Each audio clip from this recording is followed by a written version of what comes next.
What up, man? Welcome back.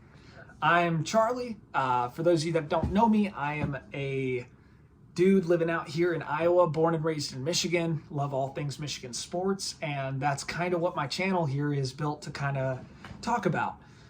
So it's been about 2 years since I posted. My last couple videos were breaking down the Eastern and Western conferences in the NBA. But today we're going to go in a bit of a different route. I kind of want to start fresh, start anew, and maybe rediscover my passion and figure out if I want to start doing this a little bit more frequently. So thanks for sticking around if you did, and for watching this. And if you have any interest in future videos like this, yeah, feel free to check my channel out, and hopefully we can keep it going. So thanks for watching, and hope you enjoy the video. Today's video is going to cover three main sections. We're going to get into the Detroit Lions and their huge playoff win over the Buccaneers, the Rams, and just where we're at as a franchise. After that, we'll get into just the divisional round and some takeaways I got from it. And finally, we'll react to the Detroit Lions 2011 season, starting with week 1. Now, before we get into the video, just wanted to give you kind of a quick life update and just some updates on, I guess, who I am as a person. It's been a long time since I posted, and there's been a lot of life changes, so I figure it's a little bit overdue. So for those of you who don't know me, I'm Charlie Gotzel. I was born in Portage, Michigan, born and raised, and went to Michigan State through 2022, and then moved out here after college to Cedar Rapids, Iowa. Currently working for General Mills at the Cedar Rapids plant here. And yeah, surrounded by Iowa State fans, Bears fan, Packers fan, Chiefs fans. Not a damn Lions fan to be found, but I got a good feeling these next 2 weeks they're going to start popping up out of nowhere. As far as who I am as a person, very hardworking, but more so just really good communicator. I'm not in a job interview. I'm a cool dude. I try to be a good friend and family member and support those around me, and try to help people get the best out of themselves where I can. And super passionate about football, basketball, especially watching it, playing it on video games and stuff, but trying to pursue other passion areas too, kind of exploring writing, journaling, self-help, care. Also been doing a painting lately, a little bit more painting. Here's one I did last weekend. It's kind of a Bob Ross classic. I'm very proud of it because it was my first kind of real attempt at doing it. But definitely a hobby I want to get more into and something I'm passionate about. So just thought I'd share that. And then on a family front, this is my family, or at least some of them here. So I got Jake, Caroline, Olivia, Max, and myself back in, geez, that would have been 2011, 2010 maybe.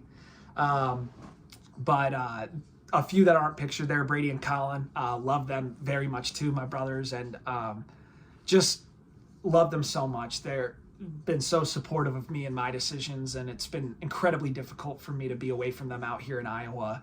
And I'm so proud of all of them, and so happy that they're my family. And if they're watching, I love you guys. So that's just a little bit about me, but we'll go ahead and get into the video. Thanks for watching.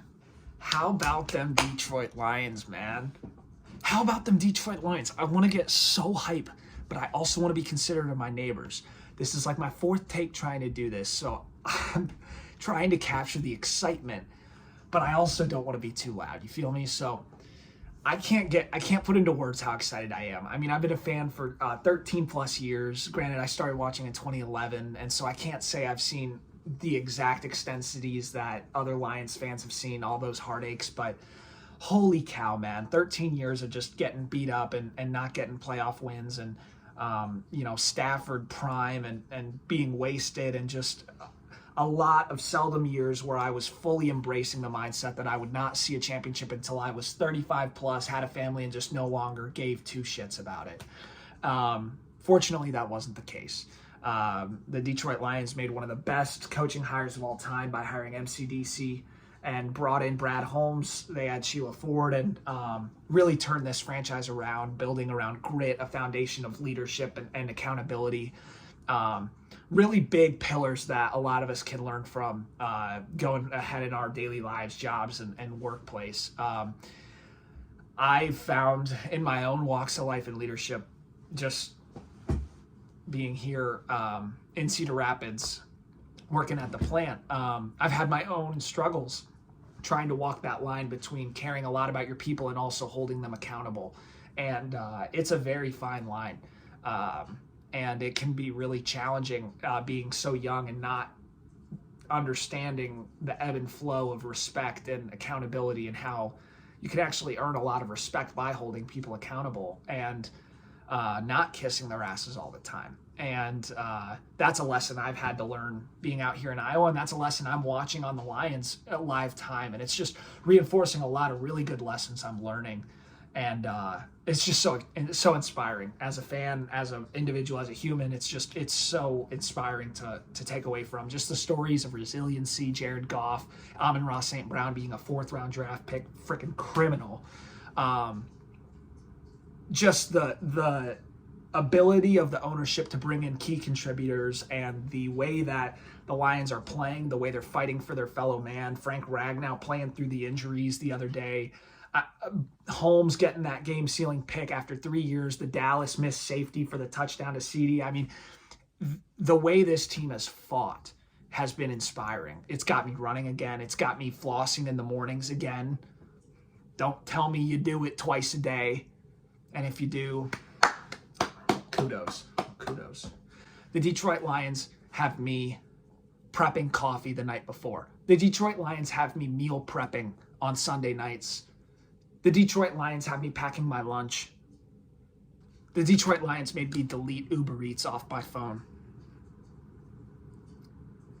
The Detroit Lions are changing my life. They're making me prep for interviews. The Detroit Lions have me so inspired that I'm actively pursuing a further role in my family, in my friends, in my life. I'm trying to be more present. I'm trying to pursue my passions. I'm trying to be better because of what I'm seeing with the Lions. And I can't necessarily put all that on them, but I can say that I felt a lot of motivation in watching this team, and I felt a lot of self-improvement in the last couple months, just having a reason to cheer and be happy. You know, this has been a tough life so far, and like, holy cow, is it good to get a win. And I think a lot of Detroit fans can relish in that. And the years of Pistons, we ain't winning in that either. The Tigers are crap. Red Wings ain't been good in decades. I mean, it's great to have college football and college basketball. It's great. But man, is it awesome to have the professional spotlight too. And I'm so happy. I'm so happy for all the guys on the team and all the fans too. All the storylines I'm seeing, and just the national attention we're getting. It's great, and it feels overdue in some ways, but it also feels good, more so because we had to wait and earn it. All in all, the Detroit Lions beat the Bucs 31-23. Man, that game could have gone either way, and I think a lot of Lions fans know that, and I think that's why a lot of Lions fans tend to get so aggressive with the win stuff, is because we felt how close that game could have been. I won't critique anyone. Enjoy it, you know, do your thing. But as for me, I'm gonna celebrate. I'm gonna lift up our players, and I'm gonna high five them, and I'm gonna say good job to those other players, because we know those Rams could have won, Bucs could have won, and man, we will be lucky if we get through San Francisco. So, a lot to be happy about, a lot to be hopeful for, and yeah, let's just keep this thing going, man. So excited. What a weekend of divisional playoff games.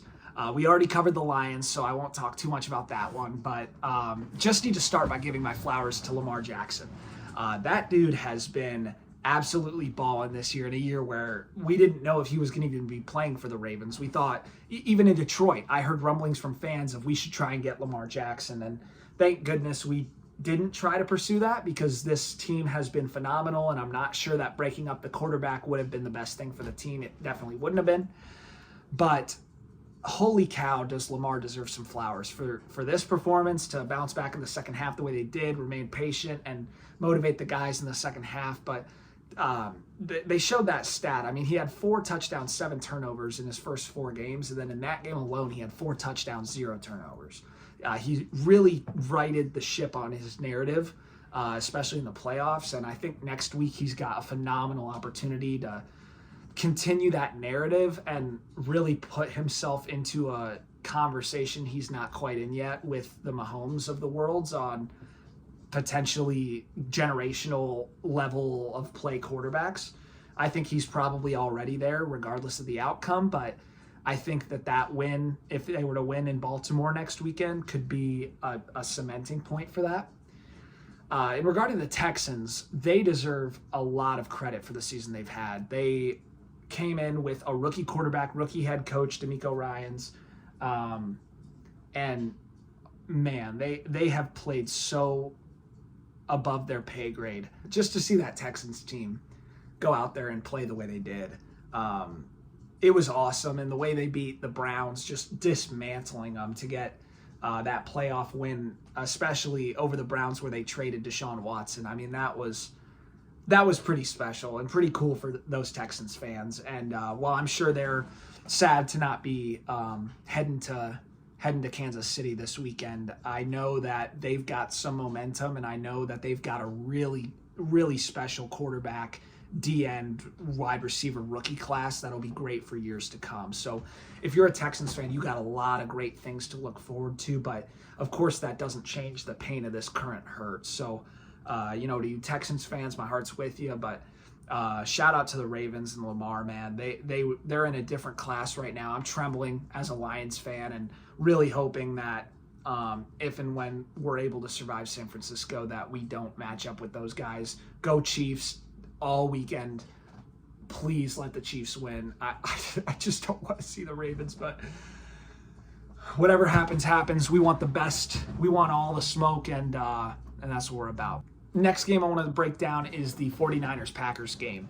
This was the game of the weekend, without a doubt. I'll start off by tipping my hat to Matt LaFleur and Jordan Love and the Packers. The way they dominated that first half with the play calling and getting the stops, they had a terrific plan to slow down the momentum that the 49ers were going to shoot out of and maximize on any sort of lag that the 49ers were going to come in with after a few weeks off and resting. Unfortunately, where the Packers didn't capitalize was on those early drives, on those red zone drives. If they would have gone up the way they did in Dallas, this game would not have been close. I do think the Niners were a little naive in how they played Christian McCaffrey. Now, maybe they saw something I didn't. That's going to be a very big call out, but you got one of the best, highest paid, highest skilled running backs in the world against a Green Bay defense that is not very good against the run.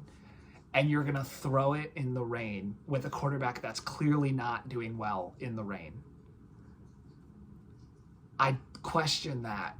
On a larger scale, the Packers fought so hard, and ultimately Jordan Love, who's been playing incredible football over the last 10, 11 games, unfortunately he made one of those mistakes you make early in your career where you throw it across your body trying to make a hero ball across the field, and unfortunately against that Niners zone defense, that was the wrong team to make that throw against. It was almost like he was trying to pull a Carson Palmer to Larry Fitzgerald in the Packers game from like 2017. If he makes the play, he's a hero for his life. And I think that's what he felt in that moment. And I can't blame the guy for trying, but unfortunately that's part of the league, is you got to learn when to take those shots and when that's a bad play. And against a heavy zone defense 49ers team where the linebacker was sitting right there, just chuck it out of bounds. But we won't harp on that because Jordan Love had a terrific year. He has terrific weapons around him. They got a budding team, Jaden Reed, Christian Watson, Aaron Jones, one of the best running backs in the league, whether the stats say it or not. When that dude is healthy, he is so money. And I thought the offensive line played quite well, all things considered, for the Packers. And just heart goes out to the Packers fans. I may have said it earlier, but the Lions doing well is making me a better advocate for other NFC North teams. It's making me really root for the rebuilds that are going to be going on in Minnesota and Chicago. And And man, was I rooting for Green Bay. And you could say it was for the Lions home playoff game, but on a personal note too, I was really hoping to see that 7 seed team pull off a big upset. And it was so sad to see them come so close and have the ball there within the final 2 minutes and have a chance. But they'll be back. And I know they'll get that win over the 49ers here in the next couple of years. So to my Packers fans, love y'all. You'll get through it. And normally you're the ones telling me that. So please don't take it lightly or with sarcasm, because I do mean it. And it pisses me off a little bit, but you're going to be okay. You're going to be okay. Lions, Bucks. I think we covered a good amount of the Lions, so I won't cover too much on that. Buccaneers, though, hats off to Baker, man. Hats off to Baker. He was money in the playoffs again. And if the Bucks have any sense of smarts, they're going to lock him up. They're not going to have a great draft pick. If you want to draft a QB somewhere, I won't blame you, but at least lock in Baker, because that dude proved that he can play, he can work with this team, he can be himself in this league and be successful, win a playoff game with a team built around him. And I'm just happy for Baker. You know, he always got a bad rap coming out of college, especially from the Colin Cowards of the world, labeling him undraftable. I mean, that was slanderous. Slanderous for a dude coming out of college. Let him freaking grow, man. Now, the next thing I want to bring up is Mike Evans and our lack of great secondary coverage. We're going to have our hands full at San Francisco next week, and Mike Evans played his ass off. He came in with a few drops from that Philly game and started off with that one drop, but man, did he lock in after that. That diving catch at the 1 yard line with like 20 seconds left in the half, that was an insane catch. So many matchups down in the red zone where it was like watching it happen and you were like, it's got to be a touchdown. He's got the size, he's got the speed, he's got the edge, and some really great coverages, a few calls that were really close to PI, really close to holding, and just proud of the team for getting through that and getting the win against a tough receiver where we've struggled and let up a lot of big receiving yards the last 5 or 6 games or so. And I thought the Buccaneers played a terrific game. They had a great game plan. They really were a volatile team that all year kind of played up and down to meet their opponent, and had a few games not go their way early on, but definitely a team that I could have seen go 11-5, 11-6, 12-5 in the foreseeable future, and compete for these 2-3 seeds in the NFC, which will be challenging. That is a physical, tough football team, and they'll be back, same as the Packers and same as the Rams. So, last one. The last game I want to get into is the Bills-Chiefs game, obviously. This was a terrific game, really, from the start. I mean, there were very few punts in that first half, maybe one punt by the Bills, I think. Lot of field goals and touchdowns, and it really kind of locked up there towards the end. But I think the key story of that game was the stat they showed of 20-plus yard plays. Kansas City had 8 to the Bills 0, though the Bills ran like 35 more plays than the Chiefs. It exposes the explosiveness of the Chiefs in comparison to the Bills, and how the Bills just did not have enough weapons this year. And without harping on it too much, I don't know exactly what the Chiefs did to just completely take Stephon Diggs out of the equation, but he simply has to be better. I don't want to say that.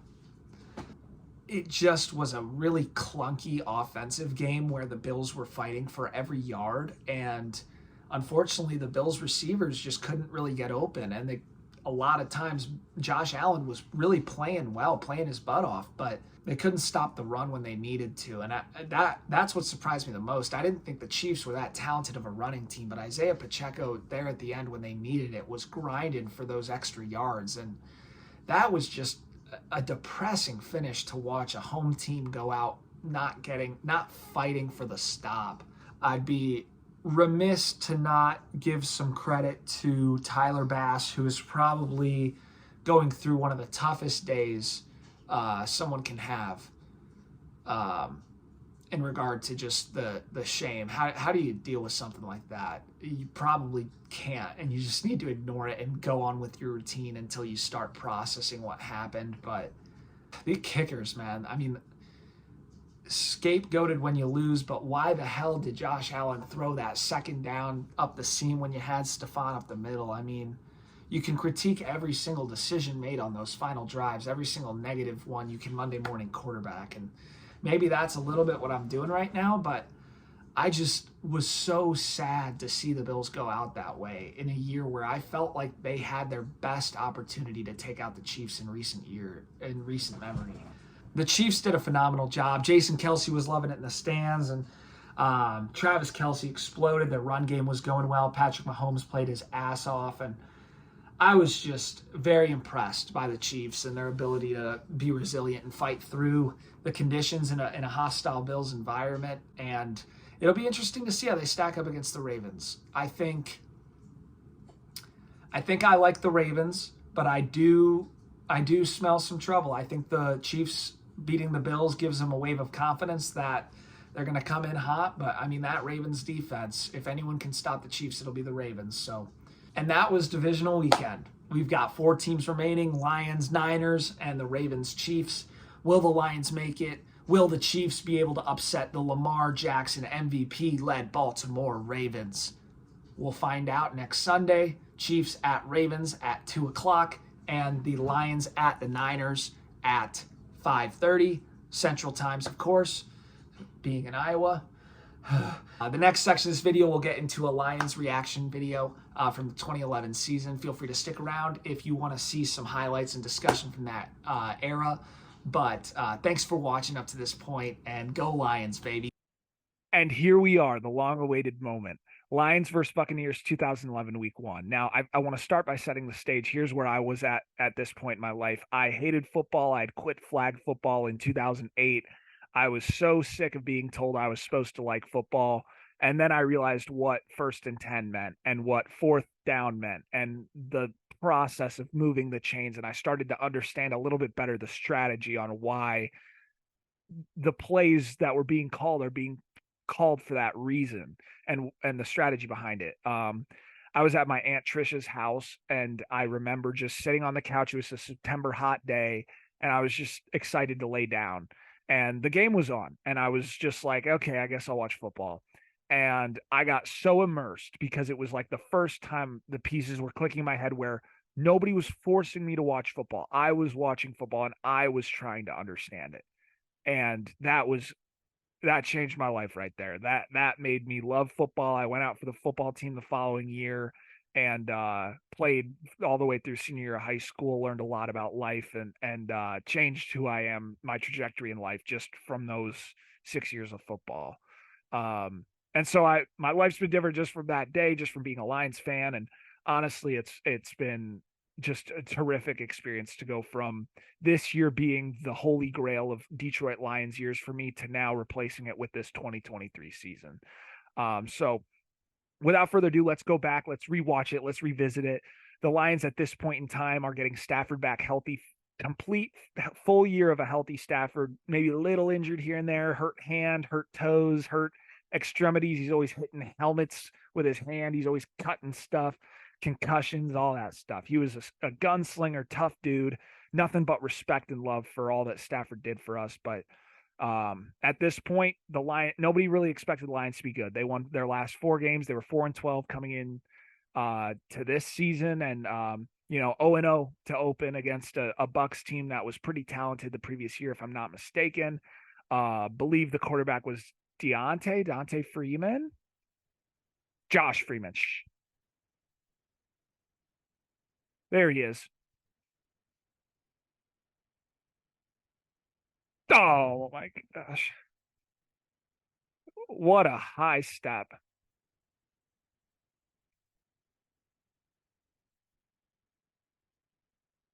I don't like this first clip. This is a pick 6 in presumably the second drive for the Lions where they got field goal, 3rd and 3, a pass to the flat tight end. I don't like that. You see here, the play was designed and he wasn't under any pressure. Watch the crossing receivers right here. Watch 12 open. 13's open right there. Burleson, Nate Burleson. He's open right across the middle. Boom, wide open. Instead, he throws the pick.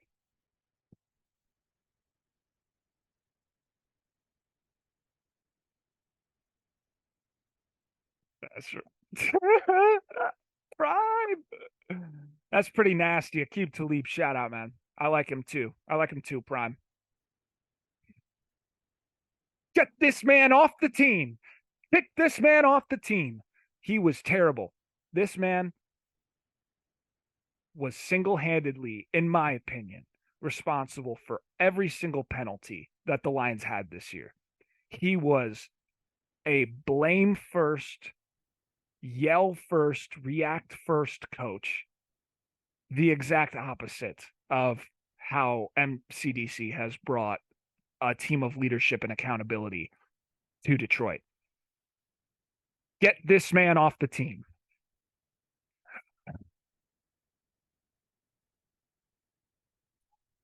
On 4th and 3. Hold up. Watch this route. Watch this Calvin Johnson route. Little stutter step right there. Stutter. Oh, he's gone. So nasty. Good start.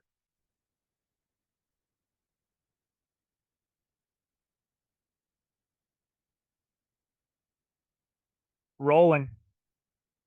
Excellent. Now, what we're going to see here is Stafford getting out of the pocket. What I love watching this clip is seeing how slow Stafford was back in 2011. I think it was 2016. He came out against the Giants and did a little like stutter step to juke a defender and chuck one to Calvin Johnson.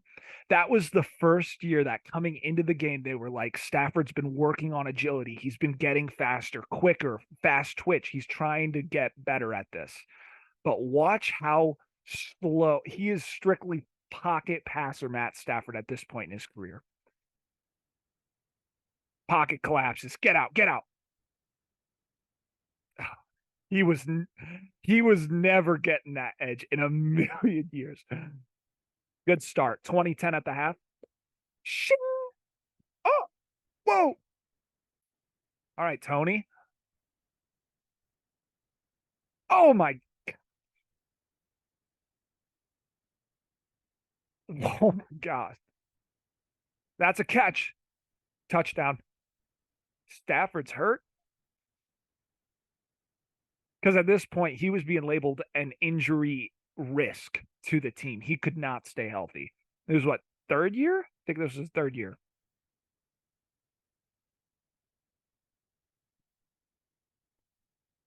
Uh-oh. This man was Cam Newton before Cam Newton. I am telling you, bro. I remember this game. There's a clip coming up, I guarantee, of him scrambling. Yeah.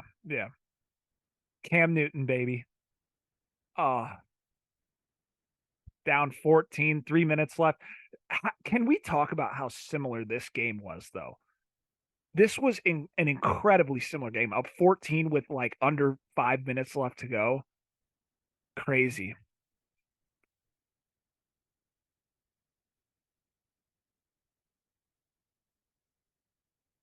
Fourth and 3, get a stop.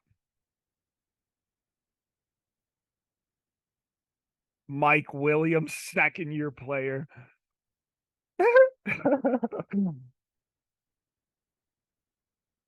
Wow.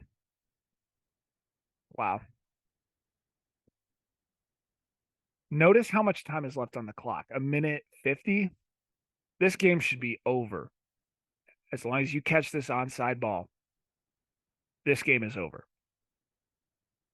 I don't think they show it, but this was the epitome of the Lions in this like 2011 to 2023 stretch. Anytime we had a good team, we'd get the ball with a minute left and we'd go 3 and out immediately. Run, punt. Make them burn the timeouts. I hate that compared to what we're getting now.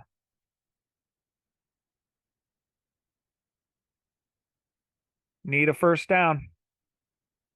And we run it.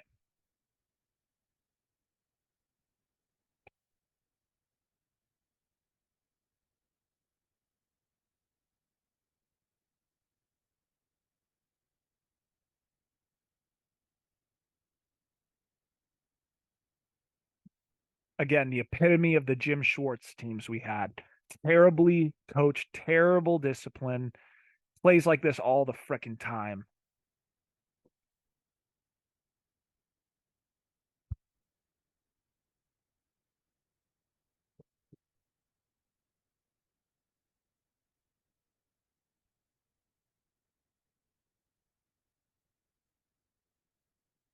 Fake hook and ladder. Get rid of it.